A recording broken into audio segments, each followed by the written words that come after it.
rico? Ay, me he tragado. Ay,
Hola chicos, buenos días. Buenos días. Doctora, buenos días. Hola chicos, ¿cómo están? Bueno, esto es una clase realmente improvisada porque tratamos de que con Jacqueline fuera la recuperación el día lunes. Lamentablemente no era factible. Yo tengo ahorita muchos temas familiares que me impiden a veces cumplir la hora, excepto los jueves, que los jueves sí yo lo cumplo, pero como esta es una clase corta, por eso lo consideré en esta hora. Ya chicos, no sé si más compañeros se van a conectar, pero igual queda la grabación, Jacqueline, pásale la voz a tus compañeros que queda la grabación, cosa de que ellos ya lo ven, ¿ya? Por ahora ya no se pueden conectar porque quizás tengan otra clase, ¿ok? Sí, doctora, no se preocupe. ¿Les parece si empezamos de una vez? ¿Sí? Sí, está bien, no se preocupe. Perfecto. Ok, chicos. Vamos a ver, compartir. Si por ahora les digo, chicos, un ratito es porque por ahora me están llamando, hay un tema médico familiar y tengo que estar atenta ya, chicos. Ok, entonces. A ver, ¿no? Nos vamos a saltear el tema de la discusión de preguntas, lógicamente, para mejor explicarles, ¿ok? Chicos, nos compete absorción de la función digestiva, netamente la parte absortiva, ¿ya? Entonces, nosotros ya habíamos hablado del tema secretor, entendimos de que hay macronutrientes y macromoléculas que necesitan pasar un proceso digestivo para que puedan ser absorbidas, y estas básicamente son los hidratos de carbono, las grasas y las proteínas. Y yo ya sé que de los hidratos de carbono, sus monómeros vienen a ser la glucosa y sus primos, la fructosa y la galactosa. De las grasas yo tengo los ácidos grasos y de las proteínas yo tengo los aminoácidos, ¿ok? Recuerden de que no, si yo como triglicéridos, o sea, yo como una fritura, no sé, vamos a poner un pollo a la brasa y por ahí ingresan triglicéridos, yo necesito pasar por un proceso digestivo de ese triglicérido para que sea absorbido. Quiere decir que yo no lo voy a absorber como triglicérido como tal. Tiene que pasar a sus formas más funcionales y pequeñas para que puedan ser absorbidas. Igual con las proteínas, yo no voy a absorber de frente proteínas, no. Tiene que pasar a ya sea aminoácidos o en sus péptidos más pequeños, oligopéptidos o dipépticos. ¿Ok? Igual con con los hidratos de carbono, ¿ya? Entonces, hablando de los hidratos de carbono, recuerden de que un ejemplo muy importante era, por ejemplo, el almidón. El almidón era un grupo de polisacáridos, ¿ok? Una molécula compleja de polisacáridos, ¿ok? Pero para poder digamos, hidrolizar esa macromolécula, nosotros necesitamos una enzima que pueda hacer ello. En el caso del hidrato de carbono, para poder lograr ello, nosotros usamos el agua, bueno, esto se une a agua, para que ahí ese nivel actúe la enzima digestiva, y lo que hacía la enzima digestiva era digregar la macromolécula, además de que darle a estas moléculas más pequeñas tanto el componente o el hidroxilo del agua y el hidrógeno del agua. Se los separa y así va formando monosacáridos. En el caso de las grasas, estas se ingresan como triglicéridos, y lo particular es que más bien estos triglicéridos van a ir eliminando moléculas de agua, pero en el proceso digestivo va a suceder lo contrario, que más bien las enzimas que van a catalizar estos triglicéridos van a devolver moléculas de agua a estos triglicéridos, y esas moléculas de agua lo que van a hacer es disgregar los componentes de los triglicéridos en ya sea ácidos grasos o glicerol. ¿Okay? En el caso de las proteínas vienen a estar enlazadas entre aminoácidos uno a uno mediante enlaces peptídicos. ¿Okay? Mediante enlaces peptídicos. Las enzimas proteolíticas, que vamos a ver las más características, vienen a estar a nivel del intestino delgado, vienen a actuar con la intención de que estos enlaces peptídicos se rompan. ¿Ok?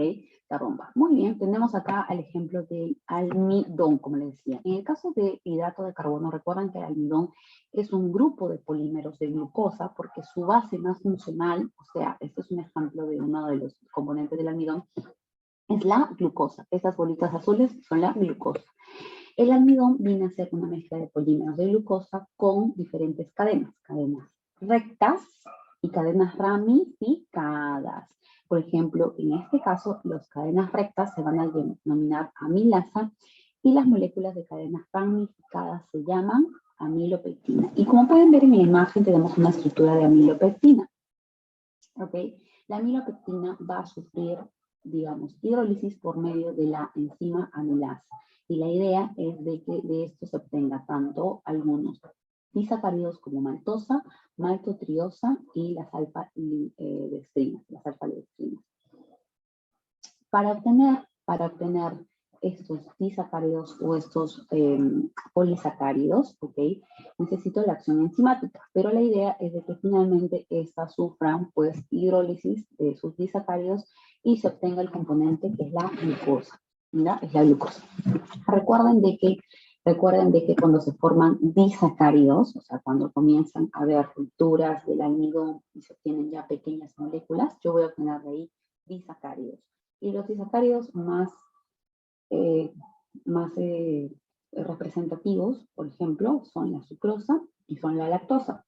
La lactosa a la cabeza, porque sabemos que la lactosa es el azúcar de los lácteos, de la leche.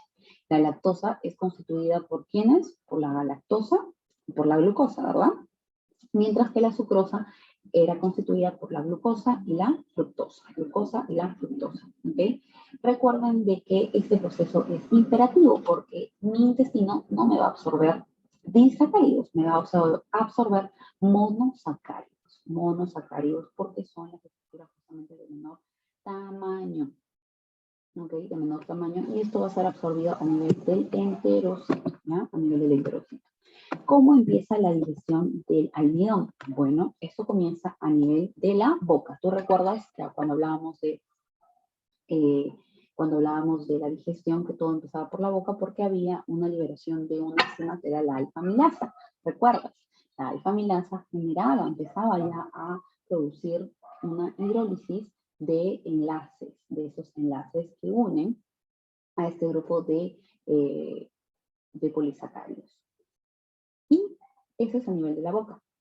A nivel del intestino, recuerda de que también hay una liberación de jugo pancreático y que este jugo pancreático que trae amilasa pancreática. ¿Recuerdas? Amilasa pancreática. Muy bien, la intención de las enzimas es que romper enlaces. Se me está acabando la batería, un momento, chicos, un segundo.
Bien, chicos, les decía.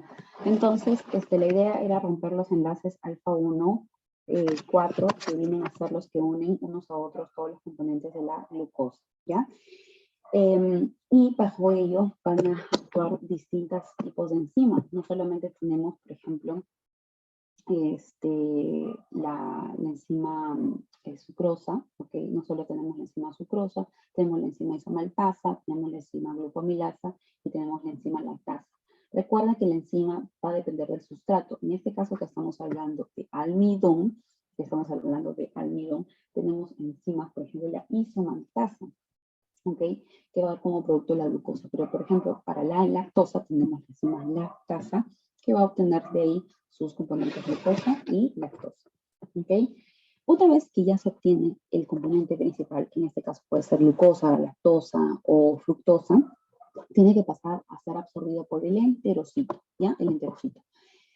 ¿Cuál es la bomba más importante o cuáles son las bombas más importantes o los transportadores más importantes para dar lugar a la absorción de estos monosacáridos? Bueno, tenemos a la SGLT1, que es un cotransportador que va a tanto transportar glucosa o galactosa en acompañamiento con el sodio. Es una proteína de desimporte. Transporta ambos, ¿ok? Para que ingresen al componente celular dentro de la célula y cuando van a ser liberados hacia la circulación, eso los van a hacer mediante el GLUT2. Mediante el GLUT2. El GLUT2 va a transportar de la membrana vasolateral hacia la circulación tanto glucosa, lactosa o fructosa, los tres monosacáridos más importantes. Obviamente recuerda que también hay una bomba sodio-ATPasa, la cual facilita el transporte. Excepto la fructosa. La fructosa para que sea transportada desde la membrana del cepillo hacia el interior de la célula, es la única que usa un único transportador, que es el GLUT5, y ya después, cuando va a pasar hacia la circulación, ya usa el GLUT2, ¿ok? No se olviden de eso. En el caso de las proteínas, chicos, esto es un poco más fácil de entender, porque recuerden de que nosotros necesitamos los aminoácidos en su forma ya sea mínima de aminoácido o ya sea en péptidos, ¿ok? Para que nosotros podamos degradar proteínas, recuerda que también iniciaban a nivel de la cavidad bucal, pero el punto principal viene a iniciar a nivel del estómago, porque tú te acuerdas que había una sustancia que se llamaba pepsina, que viene a ser liberada por las células principales, pero no era liberada como pepsina tal cual, sino era que liberada como pepsinógeno, ¿te acuerdas? Le dicen pepsinógeno, perdón, me queda me falta líquido, ya. Le decía, el pepsinógeno es liberado en un medio ácido y para ello se activaba y se convertía en pepsina. Y esa pepsina comienza a generar la escisión proteica, donde actuaba principalmente, genera esa escisión hacia las cadenas laterales aromáticas y alofáticas de gran tamaño, ¿ya? Comienza a generar esa escisión proteica, ¿ok? Y luego pasaba al intestino delgado. En el intestino delgado, ¿qué enzimas eran muy importantes y que no te debes olvidar? Las proteasas. Pero a la cabeza, para que se conviertan estas proteasas en enzimas que generen escisión proteica de péptidos, había unas proenzimas. Y a la cabeza, la proenzima más importante era el tripsinógeno. ¿Te acuerdas? El tripsinógeno. Para convertirlo a tripsina, que era la fase, la porción activa o era la enzima activa, ¿okay? Del tripsinógeno tenía que haber intervención de una enzima que se llama enteroquinasa, ¿ya? Enteroquinasa. Pues bien, obtienes la tripsina,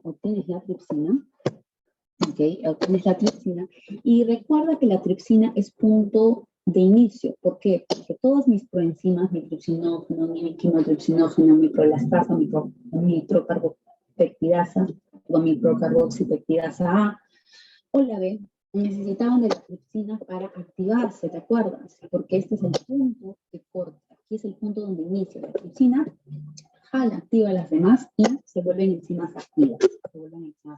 Entonces, muy bien, eso es así.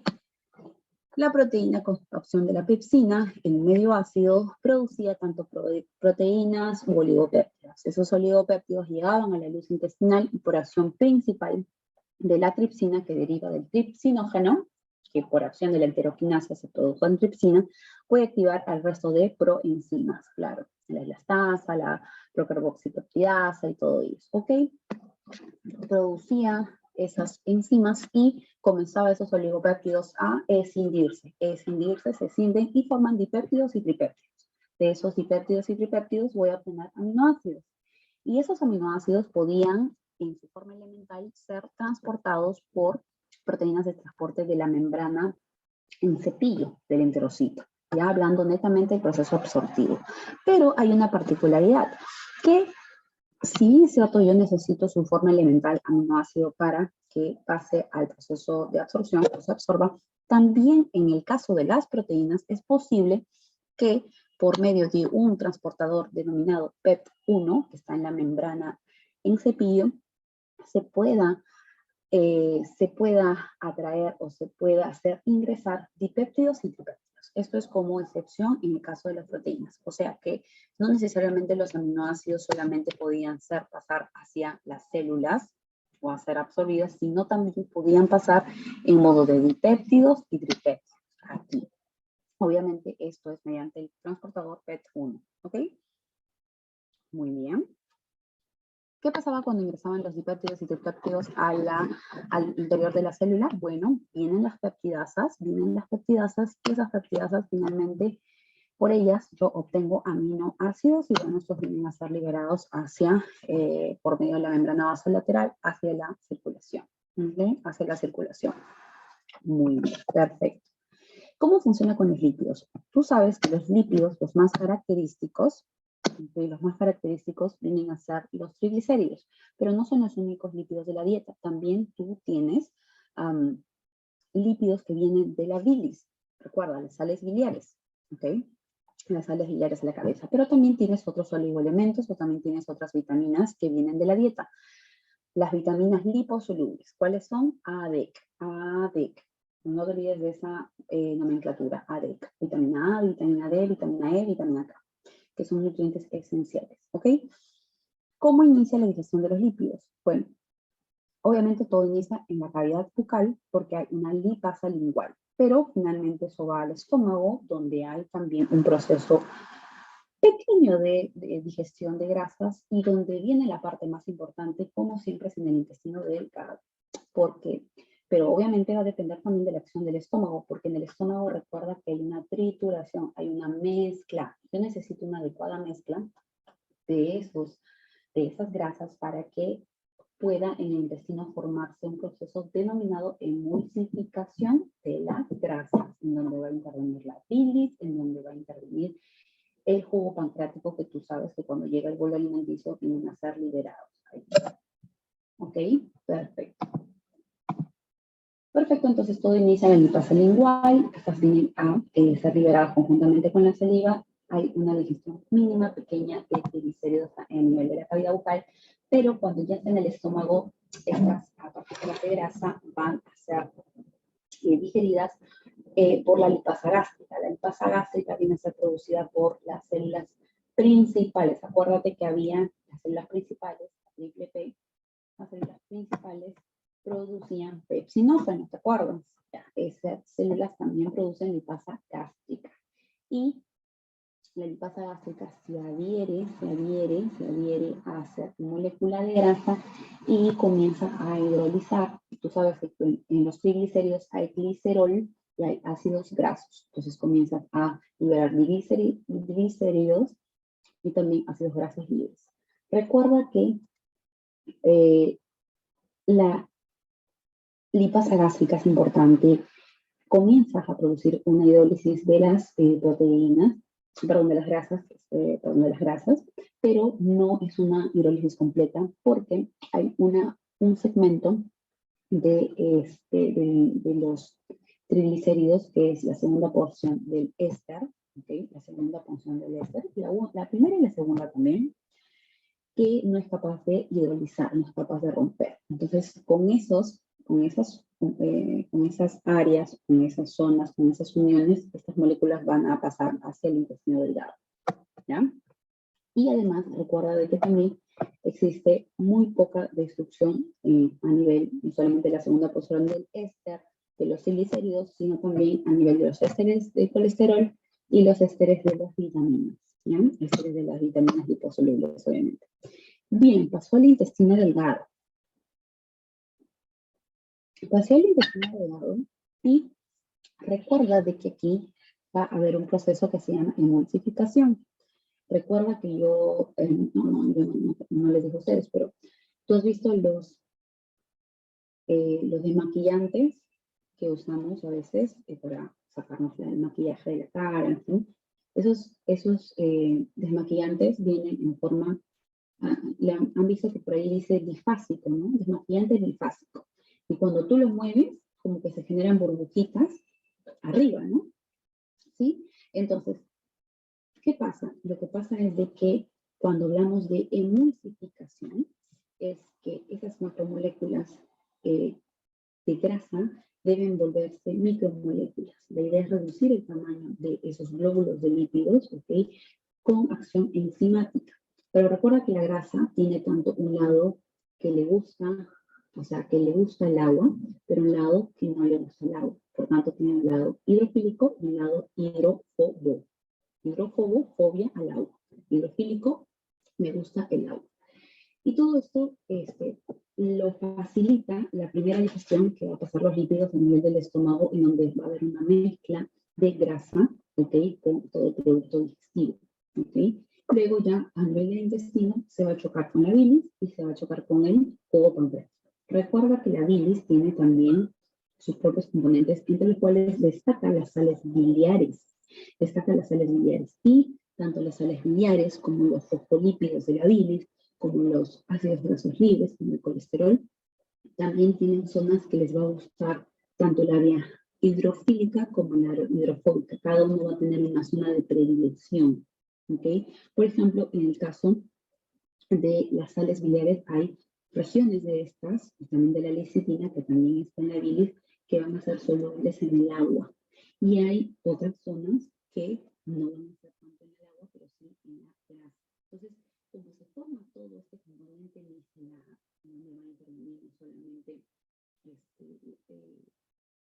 la bilis, sino también el jugo pancreático, el bolo alimenticio, que viene también con una carga de agua. Entonces, todo esto requiere pues, pasar con este proceso en ayuda con los elementos propios de la muy bien, elementos propios de la mente.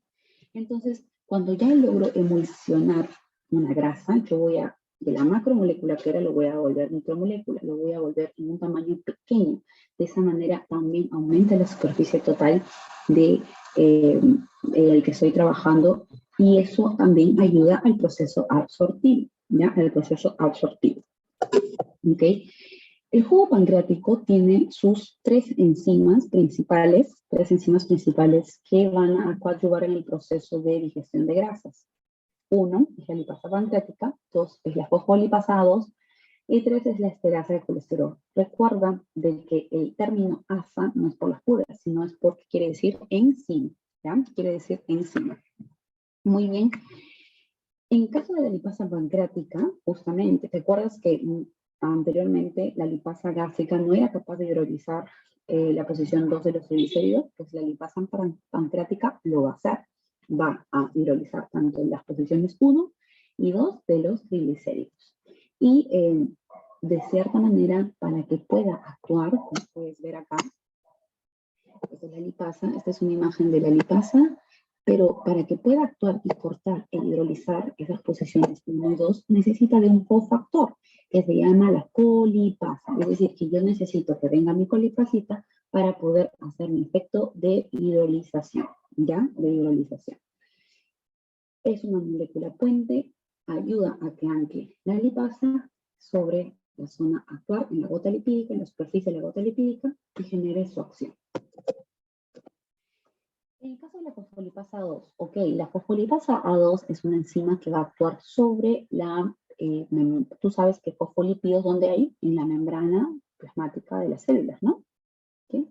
Ya, entonces los fosfolípidos que constituyen esta área que tiene su lado hidrofílico, su lado hidrofóbico, van a constituir sobre todo las membranas plasmáticas de las células. Y la fosfolipasa 2, que viene a ser secretada en el jugo pancreático, va a destruir justamente estos fosfolípidos, ¿ok?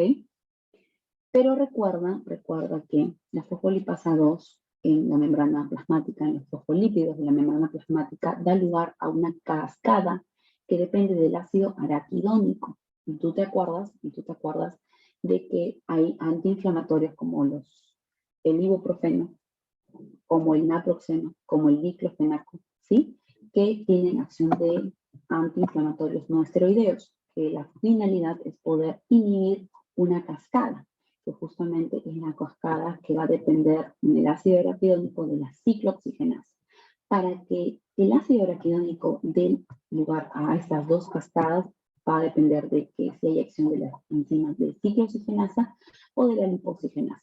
¿Cuál es el objetivo de esta cascada? Es producir prostaglandinas de diferentes ciclos, P2, I2, prostaglandina F2, y estos son prostaglandinas proinflamatorias. ¿Y qué hace el diclofenaco? ¿Qué hace el ibuprofeno? Me inhibe al COX, o sea, la ciclooxigenasa, y por tanto inhibe la liberación de esas prostaglandinas proinflamatorias. Es un antiinflamatorio, ¿no?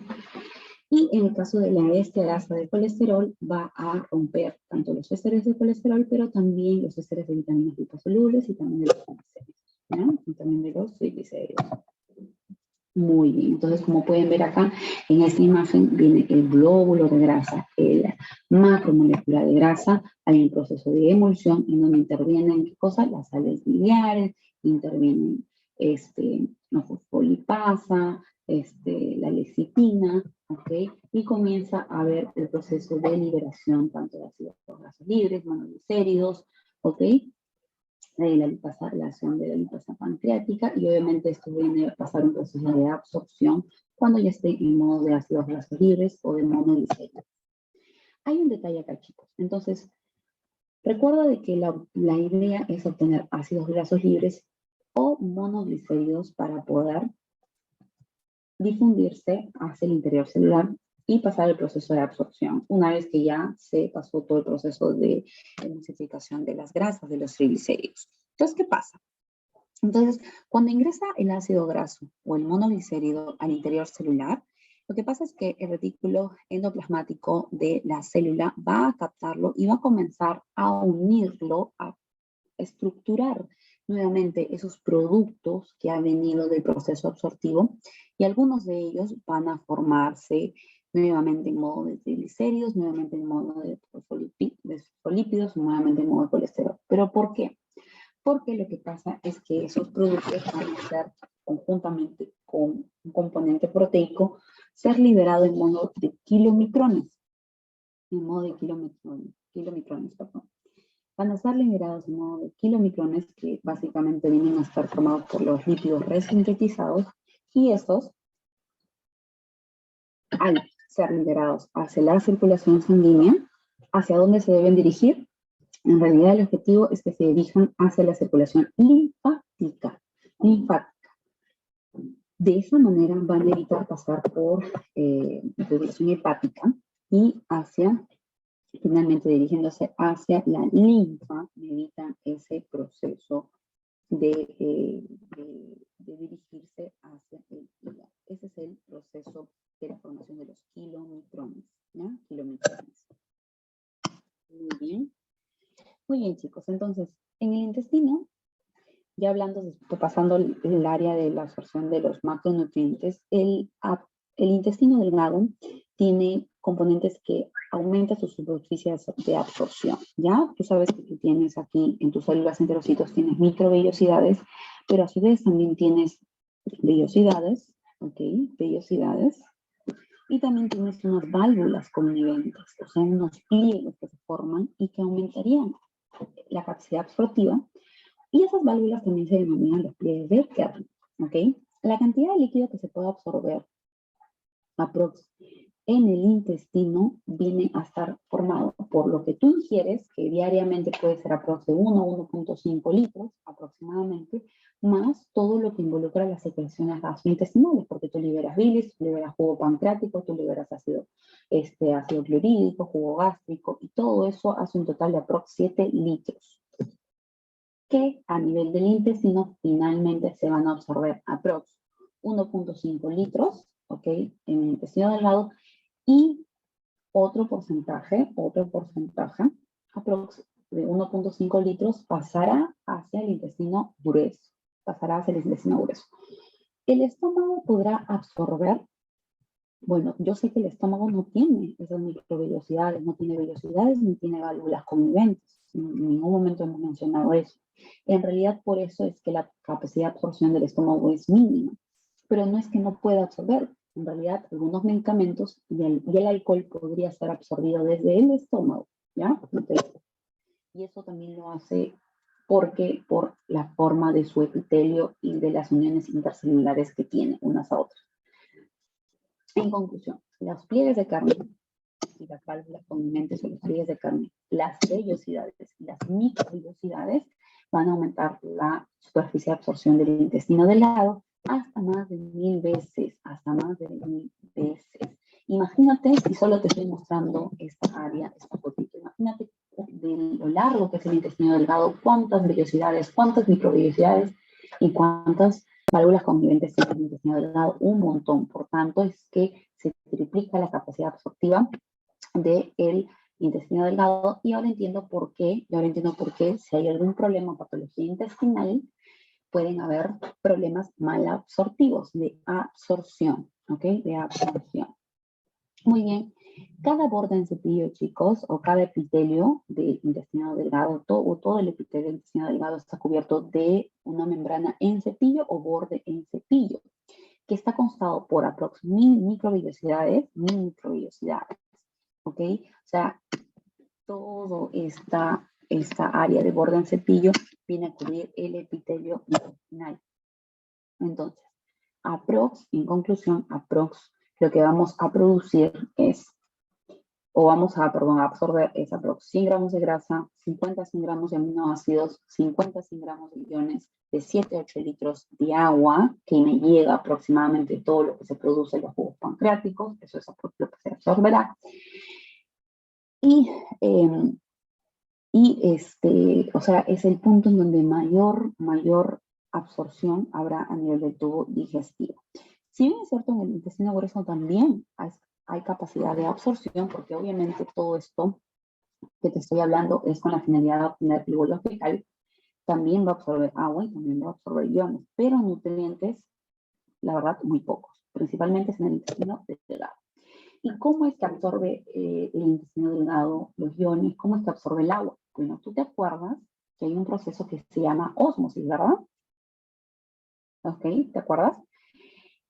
Entonces, para que se dé esta ósmosis, ¿qué tenía que haber, chicos? ¿Qué tenía que haber para que se dé la ósmosis? O sea, el paso de agua de un lugar a otro, tenía que haber, ¿qué cosa básica tenía que haber? La forma de sodio y potasio. Recuerda que el agua no necesita bomba de sodio y potasio. Bueno, una cosa es que el sodio puede arrastrar agua, pero solo estoy hablando de cómo el sodio se mueve. O sea, cómo el agua se mueve. El agua no tiene un transporte, este es tu enterocito. ¿Acaso hay un receptor, un transportador que es el transportador de agua y por ahí circula el agua? Dime tú. ¿Hay o no hay?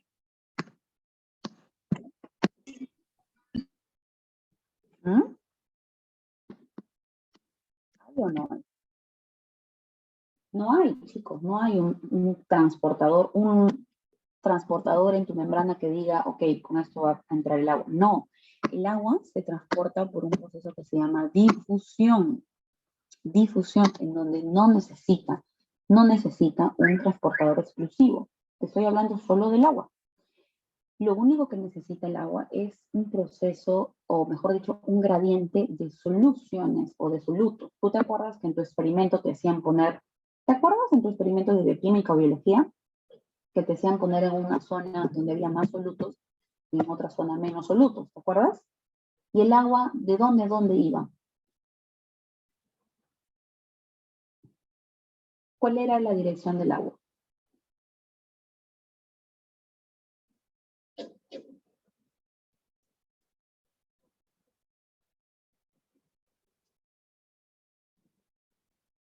Chicos, ¿no se acuerdan?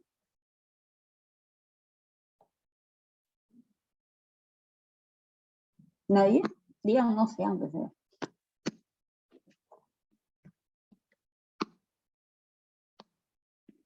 Si tú tienes una área donde hay más carga de solutos, más sodio, vamos a hablar de sodio, ¿no? Más iones de sodio con cloruro, ¿ya? Tienes más cloruro de sodio. Y acá tienes un área que tengas menos cloruro de sodio. ¿Cuál es la intención del agua?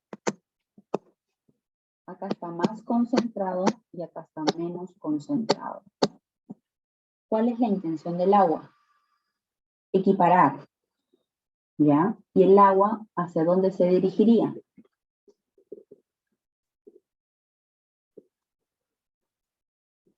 Chicos, Al menos concentrado.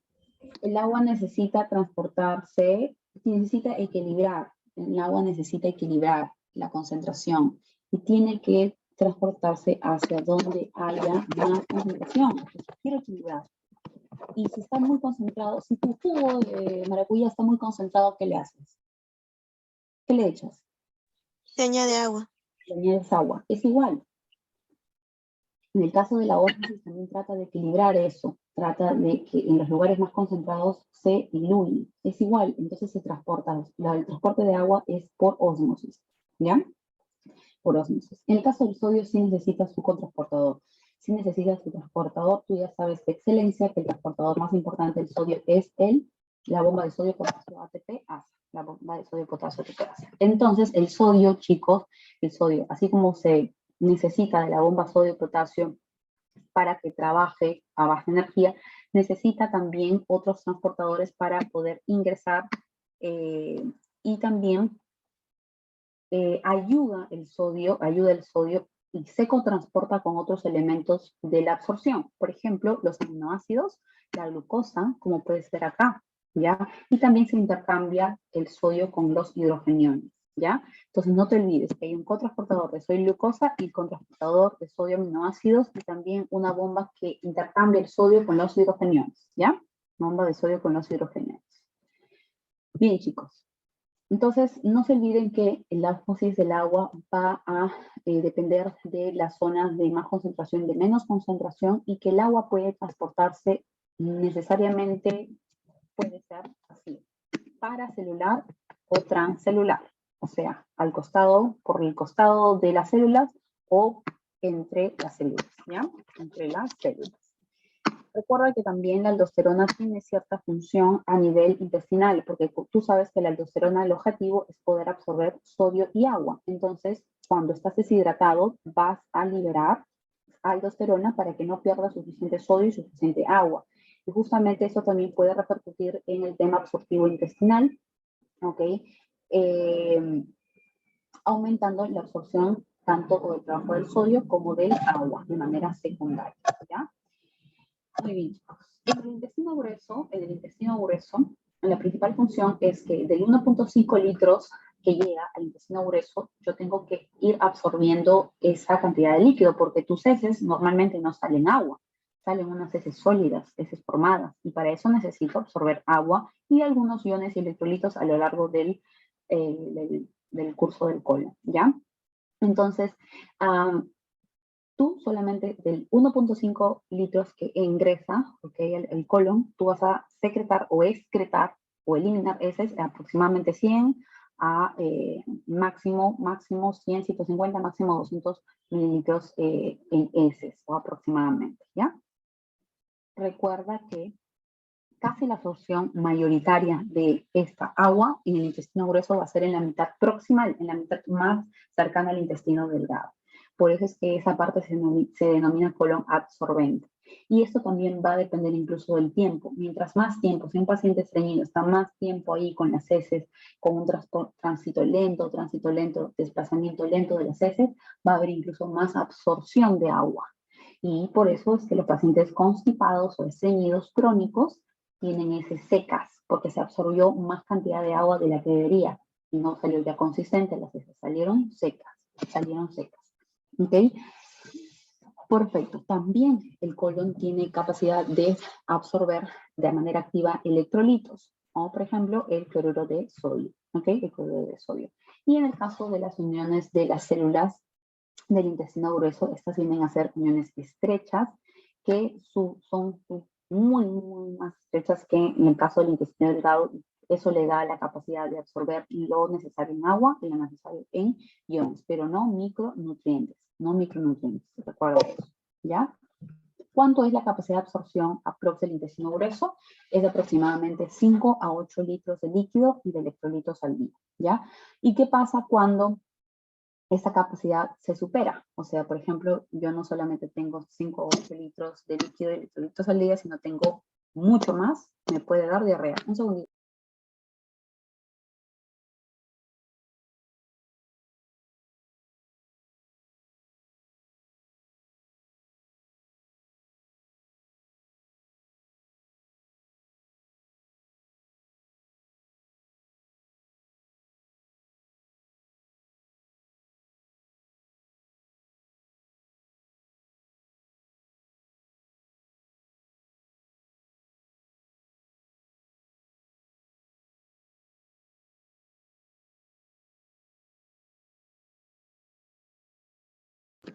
Ya, entonces les decía, chicos, que les da diarrea cuando superan esa capacidad de absorción de agua.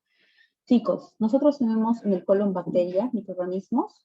Sí, tenemos microorganismos, tenemos bacterias, tenemos miles de bacterias, que es parte de nuestra flora, que actualmente ya no se denomina flora, sino se denomina microbiota intestinal. Y esas bacterias son beneficiosas si están bajo el equilibrio adecuado, en un hábitat adecuado. Nos pueden dar múltiples beneficios, no solamente nutrientes para nuestro colon, sino también interviene en la actividad metabólica de nuestro cuerpo y la actividad inmunológica y de nuestras defensas de nuestro cuerpo. ¿Cómo así? Por ejemplo, las bacterias que están en el colon van a poder ser capaces de transformar, por ejemplo, la fibra, que muchas veces la fibra no es digerida, la fibra pasa al colon sin digerirse. Y es por eso que da esa capacidad de la fibra de poder mejorar el bolo fecal. Y la fibra, por ejemplo, cuando llega al intestino, lo que hace es que las bacterias comiencen a fermentarla y eso dé alimento prebiótico para los colonocitos. O sea, a nuestras células del colon eso le da alimento, ¿ya? Otra cosa, que a través de las bacterias nosotros podemos producir vitaminas, la vitamina K, la vitamina B12, la tiamina, la riboflavina, son producidas también en actividad bacteriana, Y bueno, y también involucra, si por A o B hay un proceso en el que se desequilibra, porque así como tenemos bacterias buenas, también tenemos bacterias no tan buenas, si se desequilibra eso, pueden haber problemas patológicos. Brevemente, chicos, para resumir, las heces son 3/4 partes agua y 1/4 de parte de materia sólida. También vamos a encontrar bacterias muertas, grasas, vamos a encontrar materia orgánica y vamos a encontrar también pequeños productos de las proteínas y productos no digeridos, ¿ya? ¿Qué le da el color a las heces? Le da la estercobilina y la erocobilina, que son productos de la bilis, vienen a pasar por el metabolismo de la bilis. Y el color, eso le da la actividad bacteriana, ¿ya? Hay otros productos que le dan un color más característico, donde se indol, estator y marca. ¿Ya?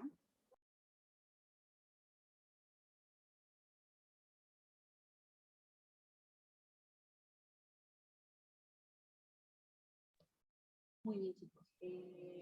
Chicos, hemos acabado con esta parte de la absorción. Como ven, que es una parte breve, teníamos que avanzar. El resto ya lo han visto con nosotros en la otra clase y con sus maestros en la clase del martes pasado. Y con ustedes yo tengo que ver mi día a las 6. He tenido que correr, chicos, porque yo hoy día estoy full clases. Ahorita tengo que recuperar con otro grupo, de ahí empezar las clases de la semana y verme con ustedes más tarde. Así que discúlpenme si he hablado un poco apurada, revísenlo por favor. Igual he tratado de hablar lo principal, como bien saben conmigo es así. Y nada, si tienen alguna duda, no tienen algo más que decir, nos vemos en la noche, ¿ya? Nos vemos en la noche. ¿Sí? ¿Todo bien, chicos? Todo bien, doctora, gracias. 6:30, ¿no? 6:30, ¿ya? Chao, chicos. Profesora, para la asistencia. Miren, chicos, somos 22 personas. ¿Te han dado justificación? ¿Quién es la delegada? Jacqueline. Jacqueline, hazme un favor, por favor, recoléctame el nombre de todas las personas que han estado presentes, por favor, te agradezco, porque realmente en media hora ya empiezo otra clase y no me va a dar tiempo de poder llamarlos uno por uno, ¿ya? Sí, Ayúdame doctora, con- no se preocupe. Ya Ya. le tomé captura a las personas que están presentes ahorita. Perfecto. Ya, chicos, cuídense, ya nos vemos más tarde. Chao, chao. Ok, doctora, no se preocupe. Hasta luego.